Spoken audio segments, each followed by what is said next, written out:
சேதுசமுத்திர திட்டத்தை இன்னைக்கு என்ன சொல்லி தடுத்து வச்சிருக்கிறான்? ராமர் பாலம்.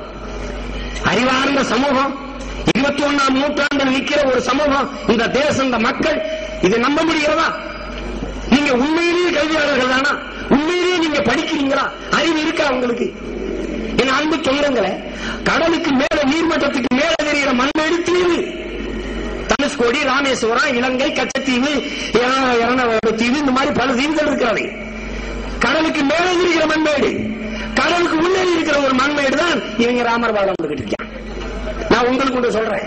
பிரிட்டிஷ்காரன் இந்த நாட்டை ஆளுகிற போது அதை ஆடம்ஸ் பிரிட்ஜ் எழுதி வச்சிருந்தானே, அப்ப இந்த ராமர் பாலம் கேட்கிற இந்த சுப்பிரமணிய சாமி, இந்த பாரதிய ஜனதா, இந்த இந்து முன்னணி, இவங்க எல்லாம் அன்னைக்கு இந்த ஏன் அந்த வெள்ளக்காரன் இது நோ இது நாட் ஆடம் பிரிட்ஜ், இது ராமர் பாலம்னு ஏன் சொல்லல? சொல்லி இருந்தா என்ன நடக்கும்? எல்லா பேரையும் கொக்கூரி சுட்ட மாதிரி சுட்டு போட்டுருப்பான். எங்களுக்கு வேலை மிச்சமா இருந்தது. அவன் கேட்கல. அன்னைக்கு நான் ஆடம் பாலம் சொல்லும் போது நீங்க கழிவுதான் இருந்த. ஏன் அப்ப ராமர் பாலம் கேட்கல? ஏன் கேட்கல? ராமர் பாலம் ஏன் ராமர் பாலம் கட்டணும்? நீங்க வாங்க மாலத்தீவுக்கு, என்னோட 2000 தீவுகள் இருக்கு.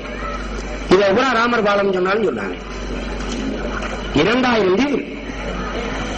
உன் அன்பார்ந்த பெருமக்களை, மனிதர்கள் நாம கட்டிய பாலம் கடலுக்கு மேல இருக்கு. கடவுள் கட்டின பாலம் எதுக்கு கடலுக்குள்ள போச்சு? வெளியில இருந்திருக்கணும். கடவுள் அவ்வளவு சக்தி குறைவானதா? ராமர் கட்டின பாலம் இருந்த எங்க ஊர்லாண்ட தனுஷ்கோடின்னு ஒரு நகரமே இல்லாம கடலுக்குள்ள போயிடுச்சு. பாலம் இங்க மயிரா அப்படிங்கு ராமர் கட்டின பாலம். அதுக்கு சக்தி இருந்தா காப்பாற்ற வேண்டியதானே? எதுக்காக பாலம் கட்டினாருன்னு சொல்லுங்க. எது கட்டினாரு? இலங்கைக்கு போறதுக்கு ஒரு பாதம் இருக்கு, ஒரு கால் தடம் இருக்குங்க எங்க ஊர்ல ராமேஸ்வரத்துல. இது என்னன்னு கேட்டா ராமர் பாதம்ன்றாங்க. இன்னொரு பாதம் எங்கடான்னு கேட்டேன். அதை தூக்கி நேர இலங்கையில லங்கேஸ்வரன் தலையிலேயே வச்சுட்டாருங்கிறாங்க. இங்க ஒரு பாதம், அங்க ஒரு பாதமா வச்ச என்னமே எனக்கு இடையில பாலத்துக்கு பல்லாங்குழி ஆடவா? இது எதுக்கு? இது எதுக்கு? ஏன் பாலம் கட்டினா? ராவணன் பொண்டாட்டி தூக்கிட்டு போயிட்டார். யாராவது ஒருத்தன் அரை மணி நேரம் வேலைக்கு போன மனைவி வரலைன்னா என்ன துடி துடிக்கிறான்? அவள் துறைக்கு ஓடுறான், அக்கம் பக்கத்துல விசாரிக்கிறான். ஐயோ என் மனைவியை காணாமேன்னு. பொண்டாட்டியை தூக்கிட்டு போய் வச்சுட்டாங்க. இவன் பொறுமையா குரங்கு, அணில், பூனை, நாய் எல்லாத்தையும் ஓடிக்கிட்டு இவன் பாலம் கட்டிட்டு உட்கார்ந்து இருந்திருக்கிறாங்க. இவன் கட்டின பொண்டாட்டியை சந்தேகப்பட்டவனை கடவுளா கும்பிட்ட ஒரு நாடு விளங்க மாட்டா இந்த நாடு? யோசிச்சு பாருங்க. பல்லாங்குழி பாலம் கட்டினது யாரு கட்டினது? அணில் கல் எடுத்து கொடுத்துச்சு. அரை அரிசியை எடுத்து குறிக்க அல்லாடுறோட அணில் அது கல் எடுத்து கொடுத்துதான் அவங்க கடவுள் பாலம் கட்டுற நிலைமையில இருந்தாலும் அவனுக்கு என்னடா சக்தி இருக்குது? பாலம் கட்டிட்டாச்சு. பாலம் இங்க இருந்து இப்படி இருந்தா பரவாயில்ல, பாலம் இங்க இருந்து இப்படி இருக்கு. அது வரைபடத்தை நீங்க பார்க்கலையா? குறுக்கால கிடக்குது பாலம்.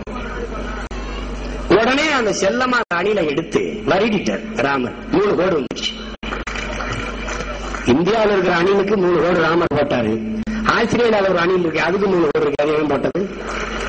ஏன் போட்டது? ராமர் வரல் பட்ட இடம்லாம் கோடாயிரம்னா சீத வரிக்குற மாதிரி தான் தெரிஞ்சிருப்பா. என்னடா அது? இதையெல்லாம் நாங்க